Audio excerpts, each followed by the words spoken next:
गर्मी में 3 अमीर बहू की एक घर में रसोई। गर्मी से बेहाल पर चिलचिलाती धूप होने पर भी एक ही कमरे में तीनों बहू ने अलग अलग चूल्हा बना रखा था, जहां पसीने में भी वो खाना बना रही थी। उफ, ये गर्मी, अब मुझसे इतनी गर्मी में खाना नहीं बनता। लोगों के पास बर्नर वाली गैस है, तब भी खाना बनाने में परेशानी हो रही है। कोई हमसे पूछे कैसे बर्नर के बिना स्टोव पर खाना बनाना पड़ रहा है, वो भी फुस-फुस करके। आधा चालू करने में ही टाइम बर्बाद हो जाता है।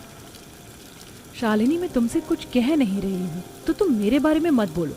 वैसे ही गर्मी में दिमाग खराब है। लड़ना बंद करोगी? आपकी वजह से मैं अपना खाना नहीं बना पा रही हूँ। खुद तो दोनों ठीक ठाक गैस और स्टोव पर खाना बना रही हूँ। मुझे देखा कितना पसीना आ रहा है। मिट्टी के चूल्हे पर खाना बना रही हूँ, लकड़ी से धुआं भी हो रहा है और आंख में जल रहा है।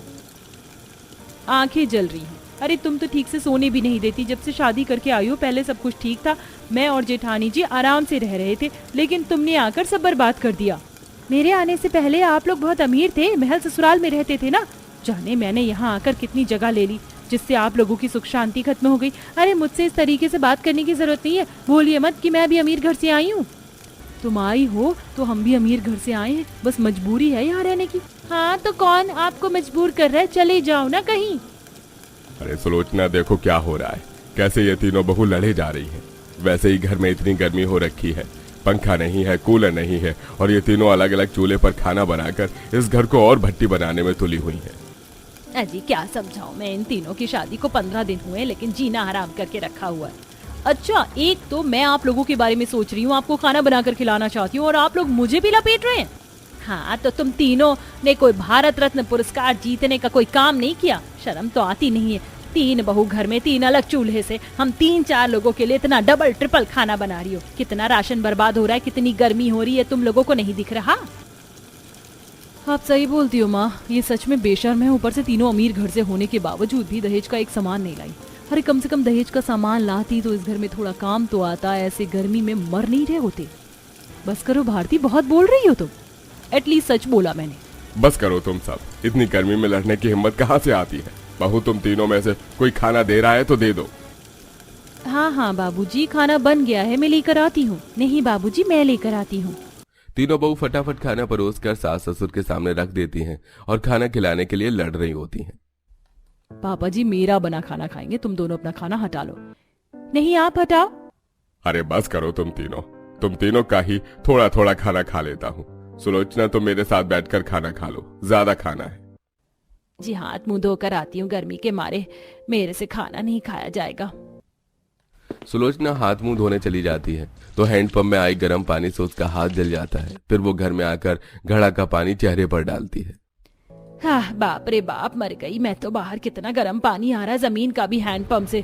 काश हमारे पास फ्रिज होता, घर में टंकी होती, कुछ पैसे होते, लेकिन घर की गरीबी तो देखो खत्म नहीं होती है। ऊपर से घर में 3 बहू होने के बाद भी कुछ भी अच्छा नहीं हो रहा, बस सुबह शाम कलेशबाजी। माँ जी, आप घूम फिर कर हमारे ऊपर ही क्यों आ जाती हैं? खैर, अब आपको ठीक लग रहा है तो खाना खा लीजिए। हाँ खा रही हूँ। फिर सब खाना खा लेते हैं। रात को पति आ जाते हैं, सोने में फिर से कठिनाई होती है। अरे बहुत गर्मी लग रही है, ऊपर मच्छर भी हो रहे हैं। नैतिक, तुम थोड़ा उधर हो जाओ, और भाभी आप भी खिसक जाओ। अरे मैं आगे कहाँ जाऊँ, आगे दीवार है, वैसी हवा नहीं आ रही। एक ही घर में पंखा है, मरा मरा ऐसे चलता है। मुझे नहीं पता नैतिक, तुमसे शादी करने के बाद मैं गरीब घर में आ जाऊंगी। यहाँ तो कूलर भी नहीं है, इसी की क्या ही बात करें। भैया भाभी, वैसे ही बहुत गर्मी है, आप लोग सो जाओ। रात को भी आप सबको चैन नहीं है। जैसे तैसे सब सो जाते हैं। अगले दिन घर में पड़ोसन सुलेखा अपने पति के साथ अपने बेटे की शादी का कार्ड देने आती है। तब अरे सुलेखा बहन, राजीव भाई, आइए बैठिए। कैसे आना हुआ? बहू जरा 2 कप चाय बना कर लाना। अरे हमारे बेटे की शादी, इसलिए आपको कार्ड देने आए हैं। अच्छा अच्छा, बधाई हो। अच्छा, बधाई हो। सास की बात सुन तीनों बहू अलग अलग चूल्हे पर चाय बनाकर लाती हैं तो ये देख पड़ोसन मजाक उड़ाती है।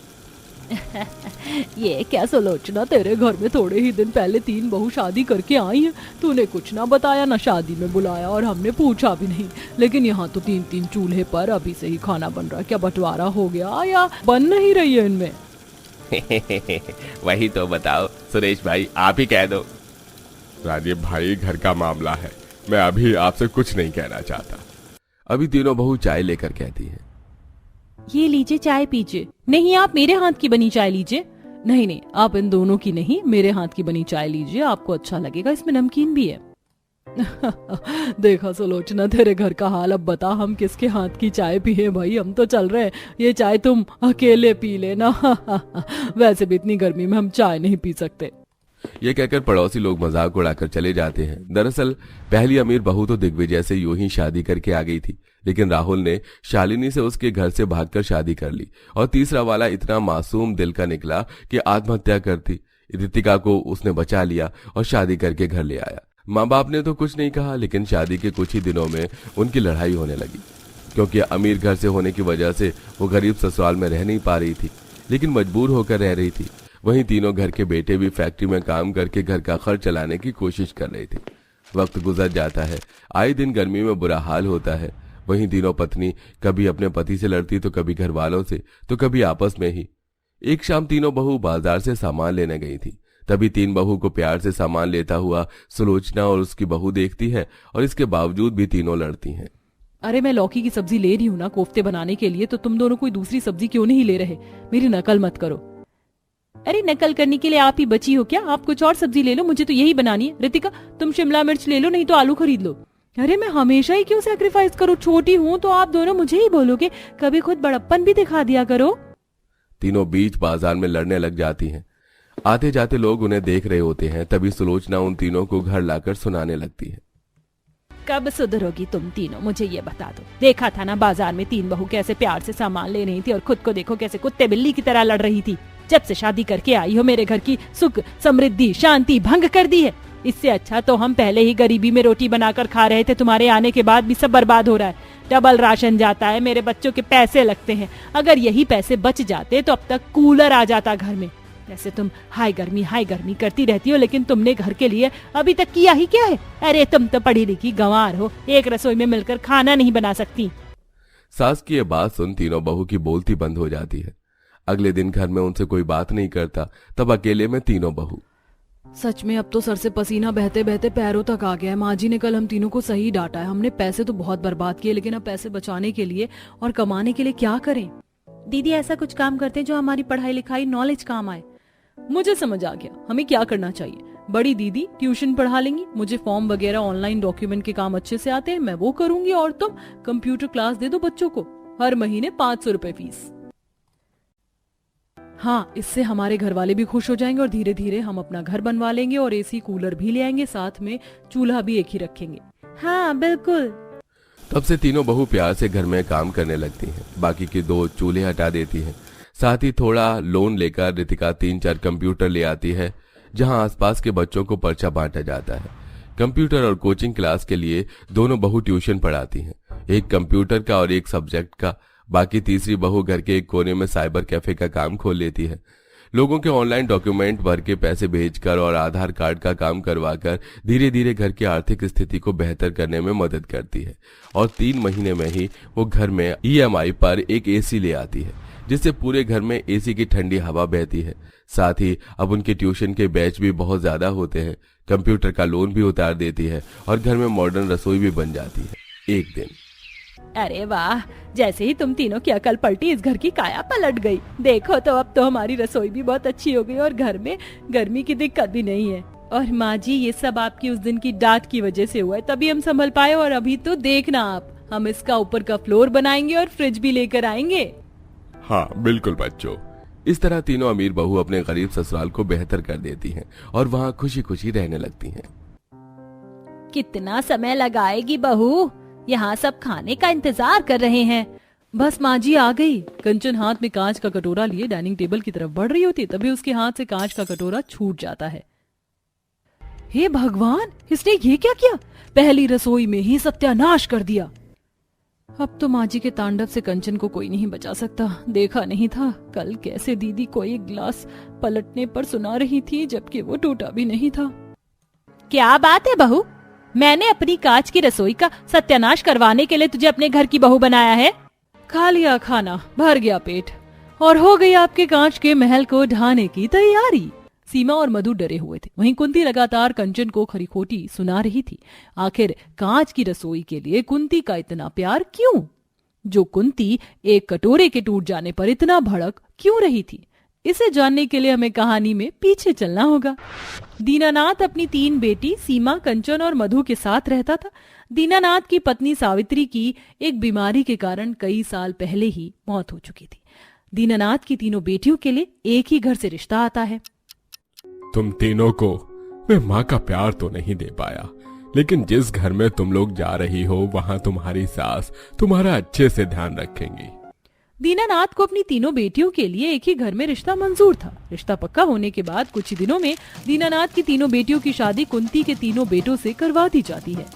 आज से ये घर तुम तीनों का है। पिता का घर तो हमेशा पराया होता है और बेटियां पराया धन। बिल्कुल भाभी, आज से ये घर आप सभी का है। सीमा, कंचन और मधु का ससुराल में काफी अच्छे से स्वागत किया जाता है। सीमा घर की सबसे बड़ी बेटी और बहू बनी थी, तो वो काफी समझदार थी। वहीं कंचन और मधु सीमा से बिल्कुल अलग थे। मधु, तूने देखा यहाँ का किचन कितना बड़ा है और किचन में मौजूद हर एक चीज कांच की है। हाँ हाँ, मैंने देखा, हमारे ससुराल की रसोई कांच की बनी हुई है। अब से हमें इस किचन में खाना पीना बनाना है तो थोड़ा सावधानी से। कांच की रसोई काफी कीमती लग रही है और कांच के बर्तन भी महंगे हैं। हाँ हाँ दीदी, हमें पता है, घर पर तो बड़ी होने का फायदा उठाया ही है आपने। यहाँ भी जेठानी बनकर बस हुक्म चला रही हो। अपनी छोटी बहन कंचन की बात सुनकर सीमा उसकी बातों को नजरअंदाज करती है। तभी कमरे में कुंती का आना होता है।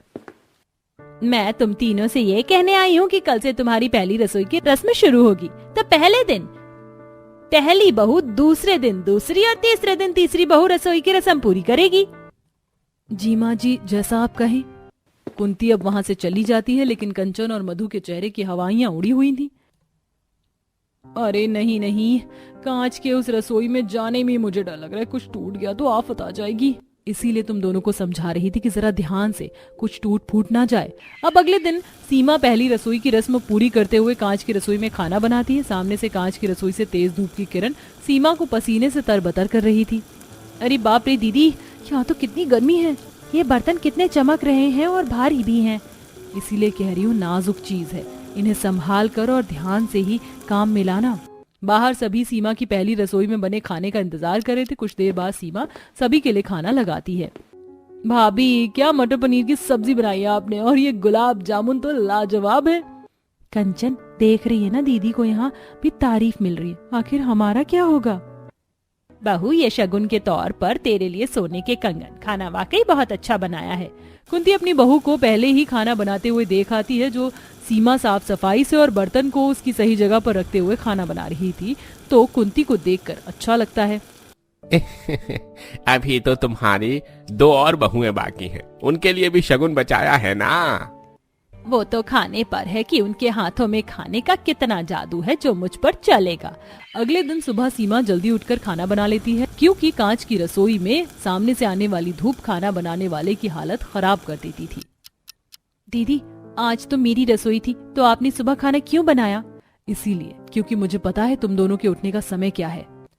तभी वहाँ मधु आती है और वो पानी का ग्लास लेकर पानी भरकर जैसे ही पानी पीने लगती है, उसके हाथ से पानी का ग्लास गिर जाता है। सत्यानाश हो इस ग्लास का। आज तुम लोगों को घर में आए दूसरा दिन हुआ है, कर दिया सत्यानाश मेरी कांच की रसोई का। लेकिन माँ जी, ये ग्लास दीदी से गिरा है। बड़ी बहू, कल तुझे मैंने बहुत सावधानी से और अच्छे से काम करते हुए देखा, लेकिन ये लापरवाही अच्छी नहीं। समझा रही हूँ, समझ ले। मधु और कंचन कुंती के चले जाने के बाद खुश होते हैं, लेकिन सीमा कोई जवाब नहीं देती। अब देर शाम कंचन अपनी पहली रसोई की रस्म पूरी करती है। खाना बन गया है बहू? हाँ, बस खाना तैयार है माँ जी। अब जैसे ही कंचन सब्जी से भरा कांच का कटोरा लेकर किचन से निकलती है और डाइनिंग टेबल की तरफ बढ़ती है, वैसे ही कंचन के हाथ से वो कांच का कटोरा गिर जाता है। कर दिया सत्यानाश इसने। इसे तो सासू माँ शगुन की जगह गालियां देंगी। और होता भी वही है जो सब सोच रहे थे। कुंती कंचन को खूब खरी खोटी सुनाती है। भर गया पेट, हो गई तसल्ली। मुझे लगता नहीं माँ, ज्यादा दिन आपकी कांच की रसोई टिक पाएगी। माँ जी, आप गुस्सा मत कीजिए, मैं इन्हें रसोई संभालना और सहजना सिखा दूंगी। उसी में भलाई है। कंचन के साथ पहली रसोई में जो कुछ होता है उससे मधु डर जाती है, लेकिन उसे भी पहली रसोई की रस्म तो निभानी थी। अब उसकी बारी थी। सब कुछ ठीक से हो जाने के बाद जब डाइनिंग टेबल पर मधु सबके लिए खाना लगा रही होती है, तभी उसके साड़ी के पल्लू से कांच के कई ग्लास गिरकर टूट जाते हैं। कोई बात नहीं बहू, गलती से हुआ है।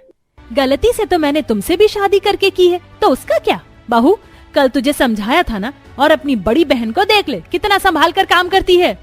माँ जी, जो हुआ गलती से हुआ, तुझे बीच में बोलने की जरूरत नहीं है। कल जो तूने किया वो मैं भूली नहीं हूँ। तीनों की तीनों कान खोल के सुन लो, खासकर तुम दोनों। मेरी कांच की रसोई पर आंच आई तो जान ले लूंगी। कुंती अपनी बहू से ज्यादा अपने कांच की रसोई पर ध्यान रखती है कि उनकी बहुएं कांच की रसोई अच्छे से देखभाल कर भी रही हैं या नहीं। पानी पीने के लिए भी सोचना पड़ रहा है, कहीं कांच की ग्लास हाथ से ना छूट जाए और माँ जी का खौफ झेलना पड़े। अब कंचन और मधु देर रात किचन में खाना खाते हुए एक दूसरे से बातें कर रहे होते, तभी उनके हाथ से पानी का ग्लास छूट जाता है। तो वहां कुंती से पहले सीमा पहुंच जाती है। तुम लोगों को समझ नहीं आएगा ना? माँ जी, ये ग्लास कंचन और मधु से नहीं, मैंने गिराया है। लगता है इन दोनों की परछाई तुझे भी लग गई है। चाहती क्या है तू? आगे से ऐसा नहीं होगा माँ जी। सीमा को कुंती सुनाकर वहां से चली जाती है, लेकिन कंचन और मधु एक दूसरे को देखते हुए कहती हैं, दीदी को कुछ ज्यादा अच्छा बनने का शौक चढ़ गया है। सही कह रही है तू, अब कुछ भी गिरता है तो दीदी का ही नाम लगाएंगे। कंचन और मधु अब अपनी ही बड़ी बहन को आए दिन खरी खोटी सुनवाने लगी थी। दोनों जानबूझकर ग्लास गिरा देती और नाम सीमा का। अब कंचन और मधु खाना बनाते हैं। बहू खाना लगा दे, भूख जोरों की लगी है। कंचन अब सभी के लिए खाना लगाती है, लेकिन वह खाना खाते ही कुंती आग बबूला हो जाती है, क्योंकि खाना खराब हो चुका था। और कुंती कंचन और मधु को खूब सुनाती है, बहुत हो गया, अब मैं और नहीं सह सकती। ये खाना खराब हो चुका है, अभी के अभी तुम दोनों मेरे घर से निकलो। माँ जी, मैं आपके आगे हाथ जोड़ती हूँ। इन दोनों की गलती बस इतनी है कि इन्होंने खाना रसोई में रख दिया था और वहां से आने वाली धूप के कारण ये खाना खराब हो गया। कंचन और मधु अपनी बहन को गिड़गिड़ाता हुआ देख अपनी बहन और सास से माफी मांगती हैं। माँ जी, मुझे माफ कर दो। दीदी ने हमारे लिए जितना किया, हमने उतना ही उन्हें रुलाया है। माँ जी, अब तक हमसे जो गलती हो रही थी, आगे से अगर हमने ये गलती दोहराई तो हमें आप घर से बेशक निकाल दीजिएगा। कंचन और मधु को एहसास हो जाता है कि जिस दीदी से वह नफरत कर बैठी थी, असल में वह उसकी माँ थी, जो हर वक्त उन्हें प्रोटेक्ट करती थी। इसीलिए कहते हैं किसी से ईर्ष्या नहीं करनी चाहिए। क्या पता सामने वाला इंसान आपके लिए भला ही सोच रहा हो।